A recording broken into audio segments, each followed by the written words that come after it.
Hello class, this is Mr. Lehman, and today we're at the end of our gas unit, and our last unit was all about stoichiometry, and because we're learning about gases this unit, I want to show you how we can do stoichiometry problems that involve the number, or that involve gases, volumes of gases.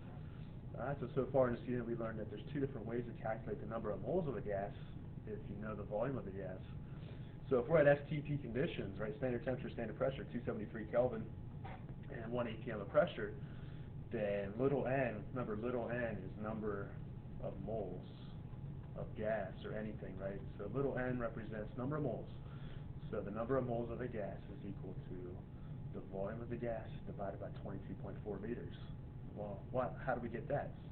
Well, remember, 1 mole of a gas at STP will take up 22.4 liters of volume.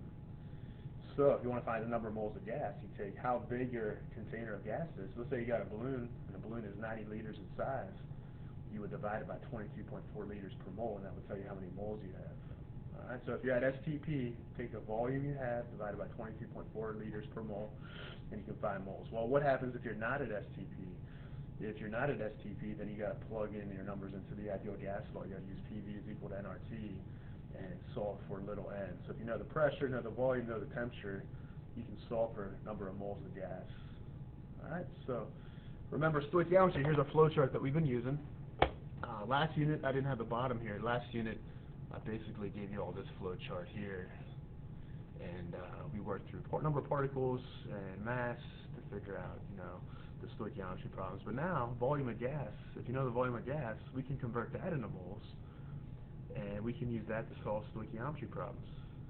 Alright, so I'm assuming, if you're watching this video, you have some knowledge of stoichiometry, know Wisconsin stoichiometry.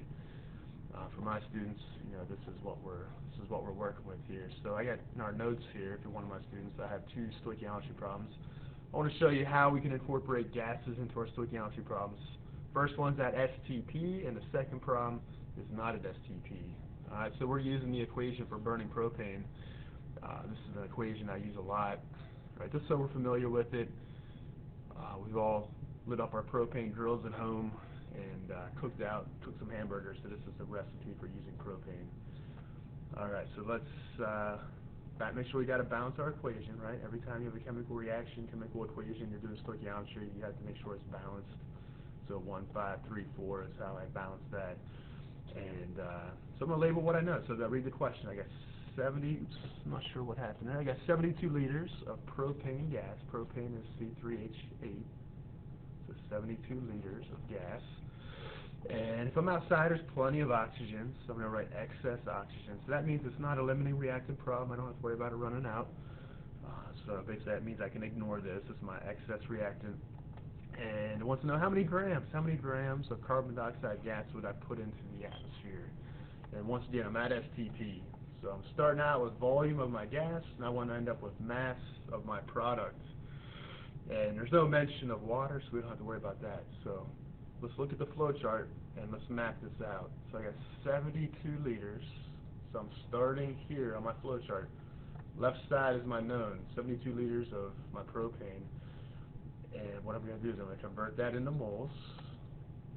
And once I know the moles of propane, I got to find the moles of my unknown, moles of carbon dioxide. So I'm going to multiply by that ratio, unknown over known. And then it asks me to solve for mass of my unknown. I need to solve for grams of CO2. So I need to multiply by the molar mass of CO2 to get that. So here we go. I'm going to take what I know, use dimensional analysis, put it over 1. So I'm going to take 72 liters of propane. I like to use the railroad track method.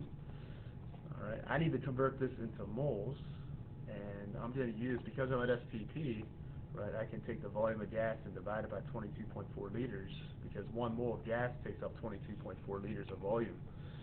Alright, so I'm going to write 1 mole of propane gas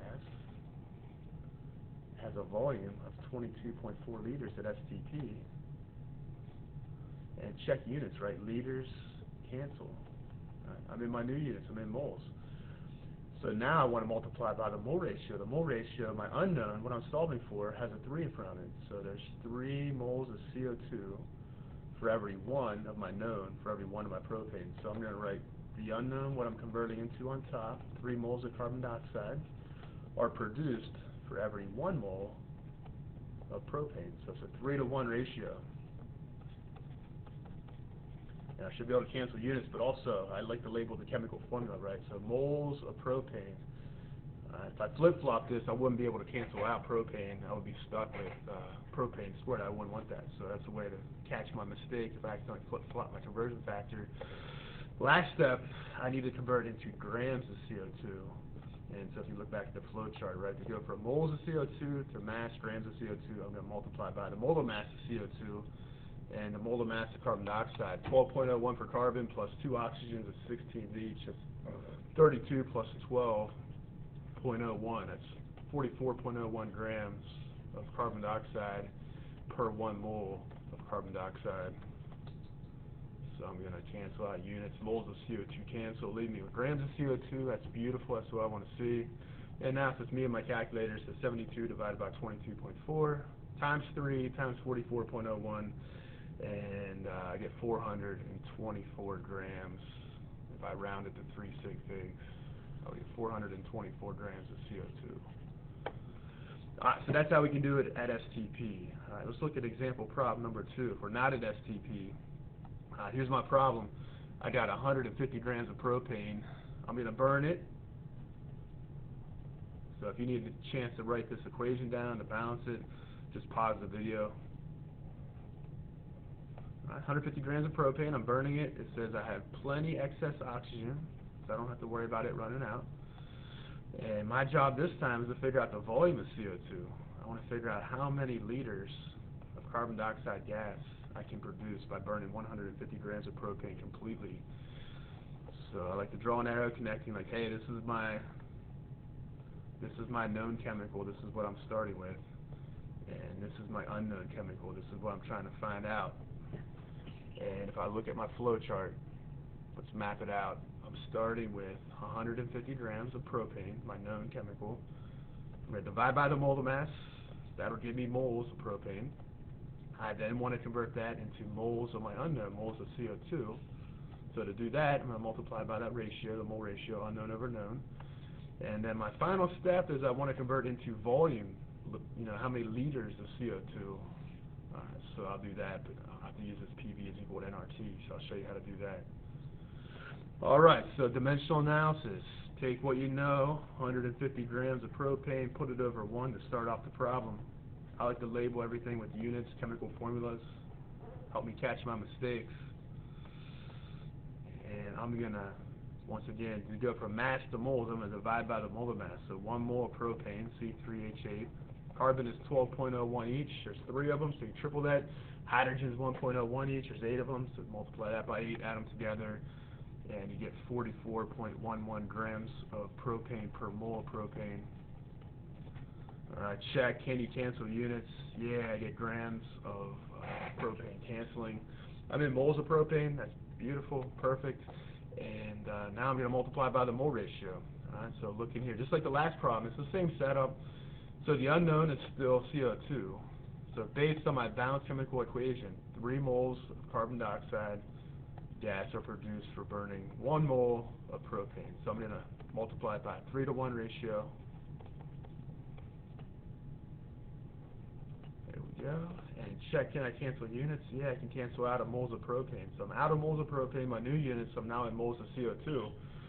And because I'm not at STP, my pressure is 0.85 ATMs and my temperature is 675 Kelvin. I got to stop here. I got to get an answer. I got to figure out how many moles of CO2 I have here. So I go ahead and I calculate this, and I get 10.20 moles of carbon dioxide. I'm not done yet, right? So I need to know liters. I need to know volume, not moles. So what we got to do, because we're not at STP, we can't multiply by 22.4 liters per mole because we're not at STP. So what I got to do is use the ideal gas law equation. And this 10.2 moles, that is my N. right? And my pressure from above is 0.85 atms.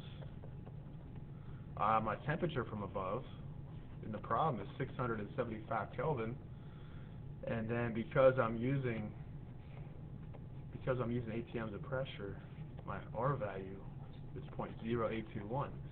So I'm solving for V, I'm solving for volume. So essentially I got 0.85 atms times volume is equal to my number of moles, 10.20, times my gas constant for atms, 0.0821, times my Kelvin temperature, 675. And when I do my algebra here, volume, I get 665 liters. 665. So there you go. That is how you can do some stoichiometry involving the volumes of gases. Hope this was helpful. Have a great day.